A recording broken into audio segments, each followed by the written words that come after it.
பைக்ல தனியா 3 பைக்கா போறாங்க. அதுக்கப்புறம் போயிட்டாங்க.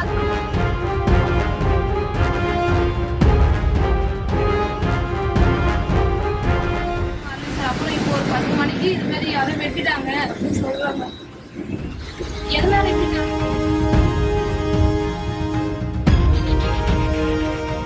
தெரியல. எங்களுக்கு ஒரு நியாயம் கிடைக்கும். நானும் சின்ன குழந்தை வச்சு நடக்கிற வைக்கிறேன்.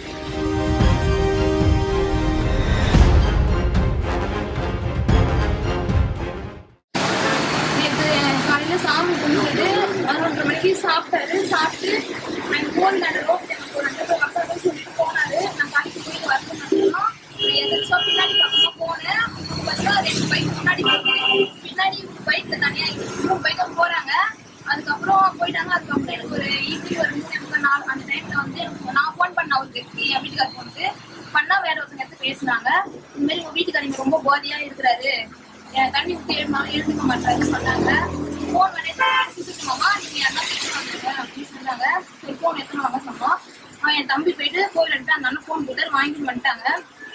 வாங்கிட்டு வந்ததுக்கு அப்புறம் எங்க பாட்டி அமைச்சு எங்க மாமியார் என்ன போய் மூத்தா வீட்டுல சொன்னேன். இந்த மாதிரி சொல்லுங்க இந்த போதையா இருக்காங்க அப்படின்னு நான் சொன்னேன். அவங்களும் எங்க மூத்தாரு போயிட்டு தேடி பார்த்துருக்காங்க. ஆள் எங்கேயுமே இல்லைங்க சார். அதோட நைட் ஃபுல்லா தேடிக்காங்க. ஆள் யாருமே காலையில வரைக்கும் அவங்க வருவாங்க பக்கத்துல யாருமே வரல சார். அப்புறம் இப்போ ஒரு 10 மணிக்கு இது மாதிரி யாரும் வெட்டிட்டாங்க அப்படின்னு சொல்றாங்க. எதனால இப்படி நடந்ததுன்னு எனக்கும் தெரியலைங்க சார். அவரு எந்த பிரச்சனையும் போக மாட்டாரு. எதனால நடந்ததுன்னு தெரியல. எங்களுக்கு ஒரு நியாயம் கிடைக்கும். நானும் சின்ன குழந்தை வச்சு நடக்கிற வைக்கிறேன். நீங்க தான் எங்க எல்லாம் செய்யணும்.